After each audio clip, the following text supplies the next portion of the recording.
Hallelujah. Good morning. ಮತ್ತೊಂದು ಶ್ರೇಷ್ಠವಾದ ದಿನವನ್ನು, ಇಷ್ಟು ಬೇಗನೆ ದಿನಗಳು ಕಳೆದು ಹೋಗ್ತಿವೆ ನೋಡಿ. ದೇವರಿಗೋಸ್ಕರ ಏನಾದರೂ ಮಾಡುತ್ತಾ ಇದ್ದೇವಾ? ದೇವರಿಗೆ ಇಷ್ಟಕರವಾಗಿ ಬದುಕುತ್ತಾ ಇದ್ದೇವಾ? ಜೀವನದ ಗಮ್ಯ ಅರಿತುಕೊಂಡಿದ್ದೇವಾ? ಜೀವನದಲ್ಲಿ ಒಂದು ಧ್ಯೇಯವುಳ್ಳವರಾಗಿ ನಮ್ಮ ಸಮಯವನ್ನು ನಾವು ಸದುಪಯೋಗ ಮಾಡಿಕೊಳ್ತಿದ್ದೇವಾ ಎಂಬುದಾಗಿ ನಮ್ಮನ್ನು ನಾವು ಪರಿಶೀಲಿಸಿಕೊಳ್ಳೋಣ. ಬನ್ನಿ ಚಿಕ್ಕ ಪ್ರಾರ್ಥನೆಯೊಂದಿಗೆ.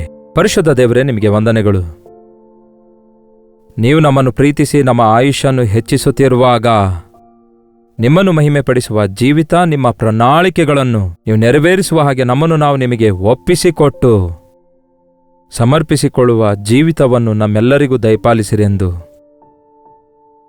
ಬೇಡಿಕೊಳ್ಳುತ್ತೇನೆ. ಮತ್ತೊಮ್ಮೆ ಮಾತಾಡಿರಿ ಎಂದು ಕ್ರಿಸ್ತನ ನಾಮದಲ್ಲಿ ಬೇಡುತ್ತೇನೆ ತಂದೆಯೇ, ಆಮೇನ್. ಬೈಬಲ್ ಓದಿಕೊಂಡಿದ್ದೀರಾ?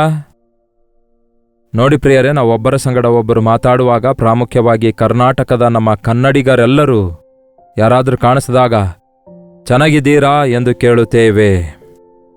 ಆದರೆ ವಿಶ್ವಾಸಿಗಳಾದ ನಾವು ಇದನ್ನು ಕಲಿತರೆ ಚೆನ್ನಾಗಿರುತ್ತೆ. ಬೈಬಲ್ ಓದಿಕೊಂಡಿದ್ದೀರಾ? ಸರಿ, ಚೆನ್ನಾಗಿದ್ದೀರಾ ಎಂದು ಕೇಳಿ ನೋಡಿ. ಆನಂತರ ಬೈಬಲ್ ಓದಿದ್ದೀರಾ? ಹೌದಲ್ಲವೇ? ಊಟ ಮಾಡಿದ್ದೀರಾ ಎಂದು ಕೇಳ್ತೇವೆ ಅತಿಥಿ ಸತ್ಕಾರ ಮಾಡುವಾಗ. ಆದರೆ ನಮ್ಮೆಲ್ಲರಿಗೆ ಹೇಗೆ ಶಾರೀರಿಕ ಆಹಾರ ಅಗತ್ಯವಾಗಿದೆಯೋ, ನಮ್ಮ ಆಧ್ಯಾತ್ಮಿಕ ಜೀವಿತಕ್ಕೆ ಬೈಬಲ್ ಅಷ್ಟೇ ಅವಶ್ಯಕವಾಗಿದೆ. ಬ್ರೇಕ್ಫಾಸ್ಟ್ ಟೇಬಲ್ ಮುಂದೆ ಈ ದಿನ ನೀವು ಬೈಬಲ್ ಓದಿಕೊಂಡಿದ್ದೀರಾ ಎಂದು ಒಂದು ವಾಕ್ಯ ಬರೆದಿಟ್ಕೊಳ್ರಿ. ಊಟ ಮಾಡುವ ಮುಂಚೆ ದೇವರನ್ನು ಸ್ತುತಿಸುವುದಕ್ಕಾಗಿ ದೇವರ ವಾಕ್ಯ ಕೂಡ ಓದಬೇಕು ಎಂದು ಗ್ರಹಿಸುವುದಕ್ಕಾಗಿ ನಿಮಗೆ ಅದು ಎಚ್ಚರವನ್ನುಂಟು ಮಾಡುತ್ತೆ. ಸಮಯ ಎನ್ನುವುದು ಬಹಳ ಪ್ರಾಮುಖ್ಯ ಆಗಿದೆ. ಸಮಯವನ್ನು ಯಾರು ಕೂಡ ನಿಲ್ಲಿಸ್ಲಿಕ್ಕಾಗಲ್ಲ, ತಡೆ ಹಿಡಿಯಲಿಕ್ಕಾಗಲ್ಲ. ಅದು ಗತಿಸಿ ಹೋಗುತ್ತಲೇ ಇರುತ್ತೆ. ಹೊಸ ವರ್ಷ ಈಗ ತಾನೇ ಬಂತು ಅಂದ್ಕೊಂಡೇವಲ್ಲವೇ? 5th ಮಂತ್ ಕಂಪ್ಲೀಟ್ ಮಾಡಿ ಈಗ 6ನೇ ತಿಂಗಳಿಗೆ ಬಂದಿದ್ದೇವೆ. ಇನ್ನೇನು ಕೆಲವೇ ದಿನಗಳಲ್ಲಿ 6 months ಮುಗಿದು ಹೋಗ್ತವೆ. Half of the year is over. ಏನ್ ಸಾಧಿಸಿದೆವು? ಸ್ವಲ್ಪ ನಿಂತು ಆಲೋಚಿಸಿಕೊಳ್ಬೇಕು. ಮೋಶೆ ಬರೆದ ಕೀರ್ತನೆ 90ನೇ ಕೀರ್ತನೆಯಲ್ಲಿ 12ನೇ ವಚನ ಹೇಳುತ್ತೆ, ನಮಗೆ ಜ್ಞಾನದ ಹೃದಯವನ್ನು ಉಂಟುಮಾಡು, ನಮ್ಮ ದಿನಗಳು ಕೊಂಚವೇ ಎಂದು ಎಣಿಸುವುದಕ್ಕೆ ನಮಗೆ ಕಲಿಸಿಕೊಡು. ಈ ದಿನಗಳಲ್ಲಿ ಕ್ಯಾಲೆಂಡರ್ಸ್ಗಳಿವೆ, ಸೆಲ್ಫೋನ್ಗಳಿವೆ, ಹಾಗೂ ಡಿಜಿಟಲ್ ಫೋನ್ಸ್ಗಳಿವೆ. ನಾವು ಟೈಮ್ ಎಷ್ಟೆಂದು ಕೇಳಿದ್ರೆ ಹೇಳುವ ಸಿರಿ, ಅಲೆಕ್ಸಾ ಎನ್ನುವಂತಹ ಸಾಫ್ಟ್ವೇರ್ಗಳಿವೆ, ಇಲ್ಲವೇ ಅಂತಹ ಎಕ್ವಿಪ್ಮೆಂಟ್ಗಳಿವೆ, ಅಂತಹ ಒಂದು ಅವಕಾಶಗಳಿವೆ. ಆದರೆ ಎಷ್ಟು ಜನರು? ಆದರೆ ಪ್ರತಿದಿನ ದೇವರು ನಮ್ಮೆಲ್ಲರನ್ನು ಪ್ರೀತಿ ಮಾಡಿ ನಾವು ಆತನನ್ನೇ ತಿರುಗಿ ಸ್ತುತಿಸುವುದಕ್ಕಾಗಿ ಪ್ರತಿದಿನ 24 ಗಂಟೆಗಳನ್ನು ನಮಗೆ ಕೊಡ್ತಿದ್ದಾರೆ ನೋಡಿ. ಎಷ್ಟು ಜನ ದೇವರನ್ನು ಸ್ತುತಿಸ್ತಾ ಇದ್ದೀರಿ? 24 ಗಂಟೆಗಳು ಪ್ರತಿದಿನ ಕೊಡ್ತಿದ್ದಾರೆ. ಅದರಲ್ಲಿ ಎಷ್ಟು ನಿಮಿಷಗಳಿವೆ? 1,440 ನಿಮಿಷಗಳನ್ನು ಕೊಡ್ತಿದ್ದಾರೆ. ಎವ್ರಿ ಡೇ ನಮ್ಮ ಸಮಯವು, ಕಾಲವು ಎಂಬ ಬ್ಯಾಂಕ್ನಲ್ಲಿ ಆತನು ನಮಗೋಸ್ಕರ 1,440 ನಿಮಿಷಗಳನ್ನು ಆತನು ಕ್ರೆಡಿಟ್ ಮಾಡುತ್ತಿದ್ದಾನೆ. ಹೊಸದಾಗಿ ನಾವು ಹೊಂದಿಕೊಳ್ತಿದ್ದೇವೆ ಪ್ರತಿದಿನ.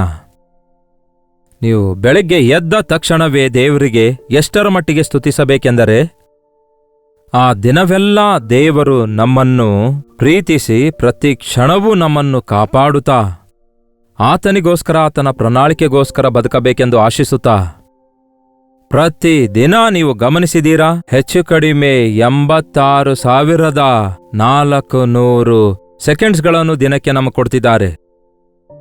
ಪ್ರತಿ ಸೆಕೆಂಡನ್ನು ಕೂಡ ನಾವು ಬಳಸಿಕೊಳ್ಳಬಹುದು. ಪ್ರತಿಯೊಂದು ಸೆಕೆಂಡನ್ನು ಸದುಪಯೋಗ ಮಾಡಿಕೊಳ್ಳಬಹುದು, ಇಲ್ಲವೇ ದುರುಪಯೋಗ ಮಾಡಿಕೊಳ್ಳಬಹುದು. ಒಂದು ಕ್ಷಣ ತಾನೇ ಅನ್ಬಹುದೇನು? ಪ್ರಾಣ ಹೋಗುವುದಕ್ಕೆ ಎಷ್ಟೊತ್ತು ಬೇಕು ಹೇಳಿ? ನಿಮಗೆ ಯಾವತ್ತಾದರೂ ಆಕ್ಸಿಡೆಂಟ್ ಆಗಿವೆಯಾ? ಆಕ್ಸಿಡೆಂಟ್ ಆಗಲು ಎಷ್ಟೊತ್ತು ಹಿಡಿಯುತ್ತೆ? ಒಂದು ಕ್ಷಣವೇ. ಒಂದು ಟಾಪ್ ಅಂದ್ರೆ ಇನ್ನು ಮುಗೀತು ಕತೆ. ಹೌದಲ್ಲ ಪ್ರಿಯರೇ? ಉಸಿರು ನಿಂತು ಹೋಗುವುದಕ್ಕೆ ಎಷ್ಟೊತ್ತು ಬೇಕಾಗುತ್ತೆ?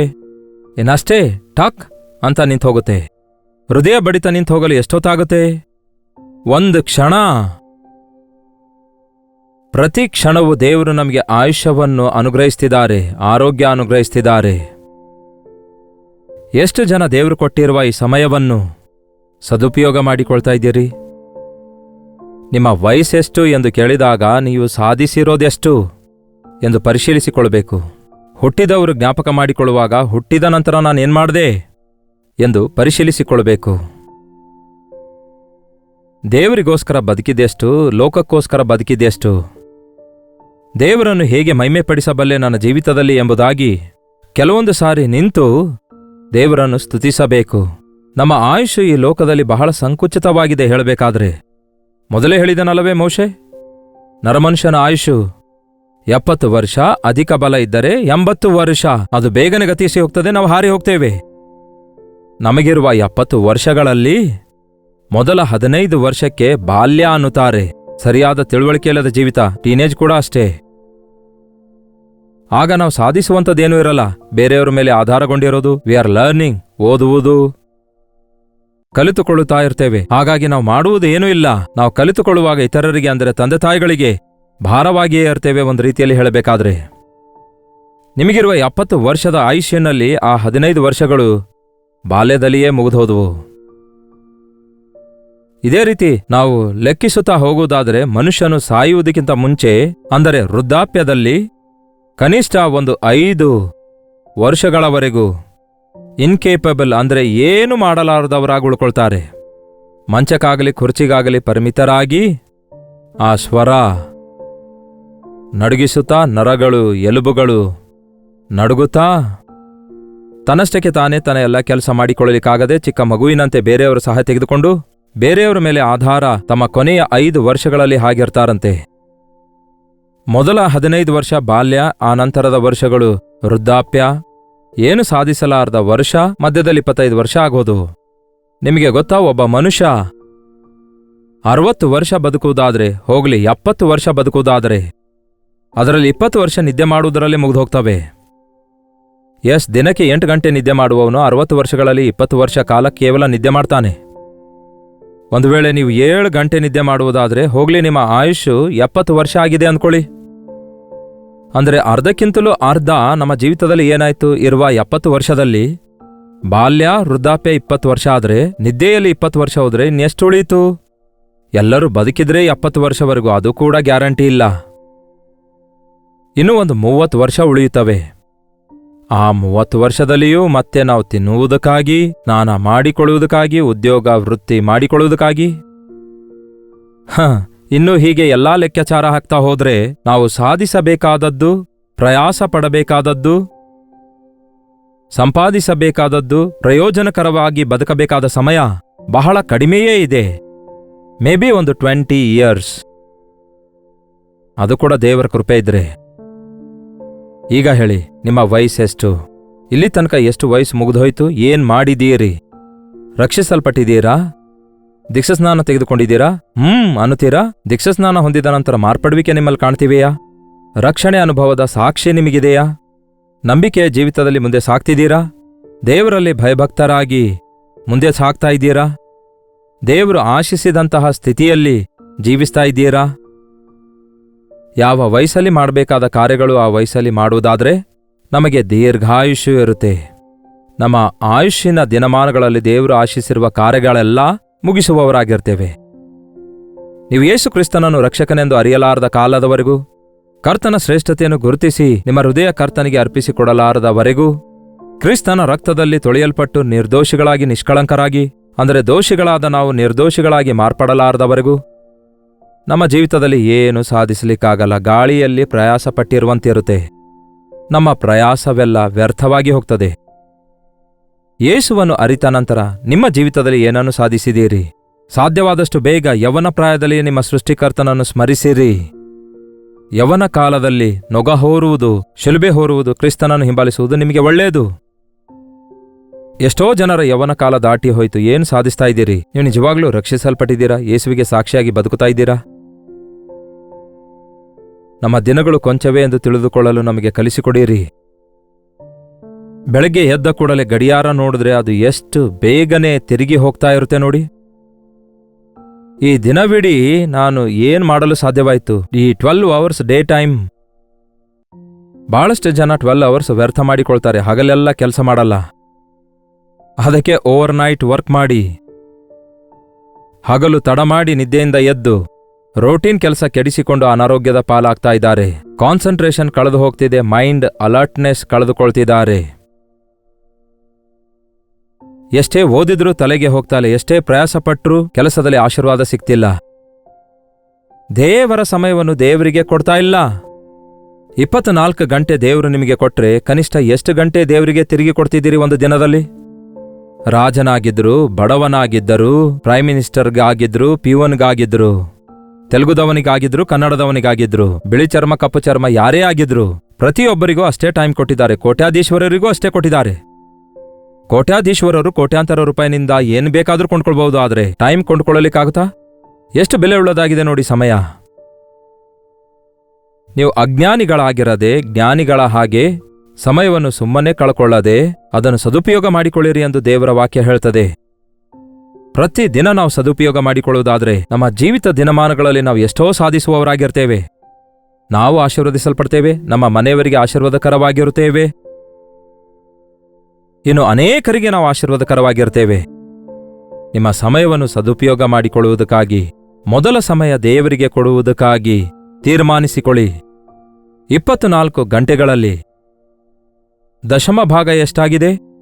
ದಶಮ ಭಾಗ ದೇವರು ಸ್ವತ್ತು ಅನ್ನುವಾಗ ಕೇವಲ ದುಡ್ಡಾಗಿದೆಯಾ? ನಿಮ್ಮ ಸಮಯದಲ್ಲಿ, ನಿಮ್ಮ ಜೀವಿತದಲ್ಲಿ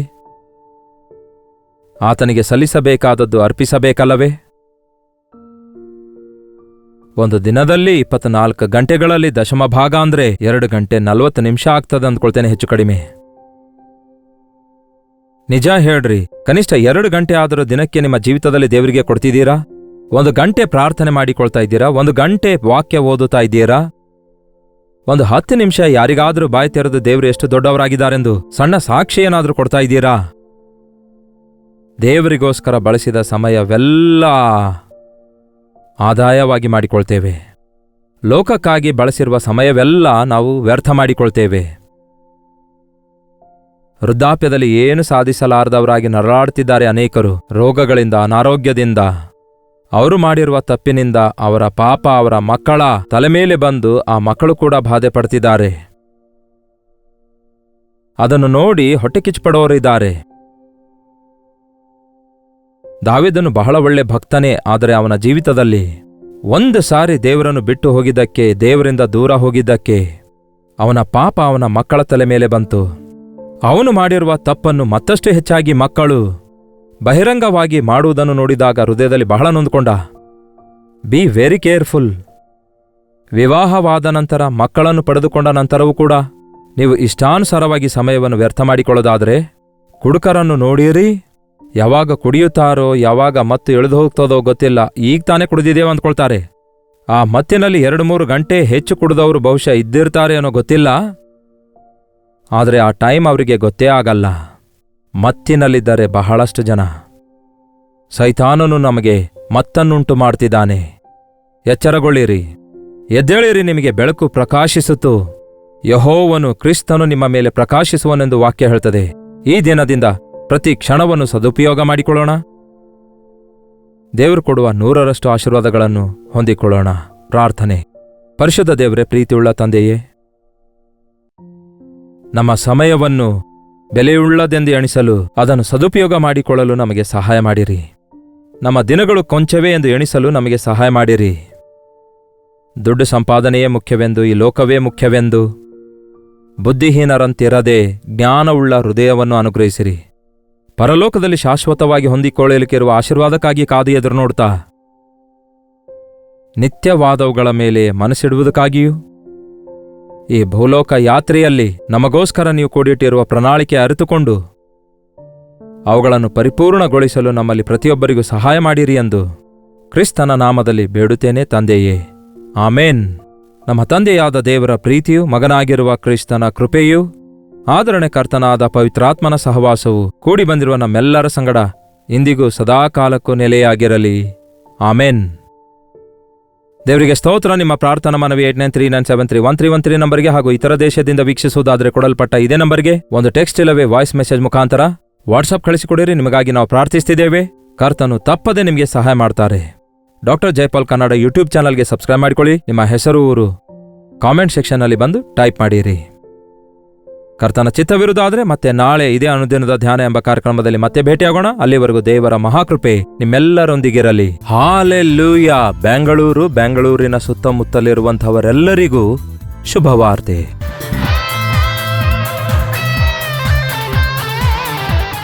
ಕರ್ತನ ಚಿತ್ತವಿರುವುದಾದರೆ ಬೆಂಗಳೂರಿನಲ್ಲಿ ಇದೇ ಮೇ ತಿಂಗಳು 28ನೇ ತಾರೀಕಿಗೆ ಒಂದು ವಿಶೇಷವಾದ ಒನ್ ಡೇ ಗೆಟ್ ಟುಗೆದರ್ ಅನ್ನು ನಿಮಗೋಸ್ಕರ ಏರ್ಪಡಿಸುತ್ತಿದ್ದೇವೆ.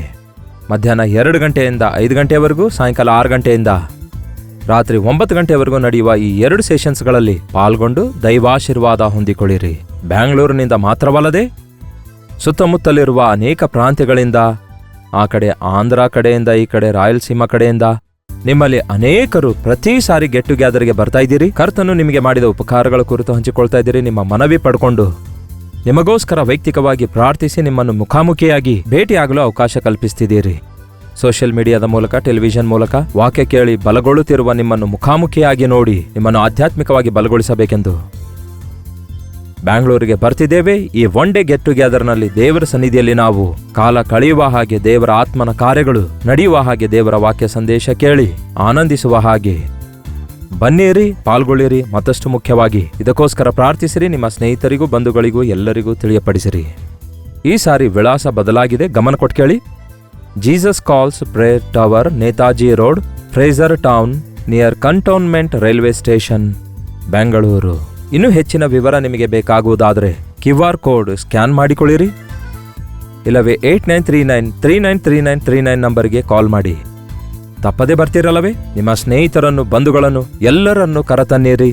ನಿಮಗೋಸ್ಕರ ವಿಶೇಷವಾಗಿ ಪ್ರಾರ್ಥಿಸಬೇಕೆಂದು, ದೇವರ ವಾಕ್ಯದಿಂದ ನಿಮ್ಮನ್ನು ಬಲಪಡಿಸಬೇಕೆಂದು ನಾವು ಆಶಿಸುತ್ತಿದ್ದೇವೆ. ಬನ್ನಿರಿ, ಪಾಲ್ಗೊಳ್ಳಿರಿ, ದೈವಾಶೀರ್ವಾದ ಹೊಂದಿಕೊಳ್ಳಿರಿ.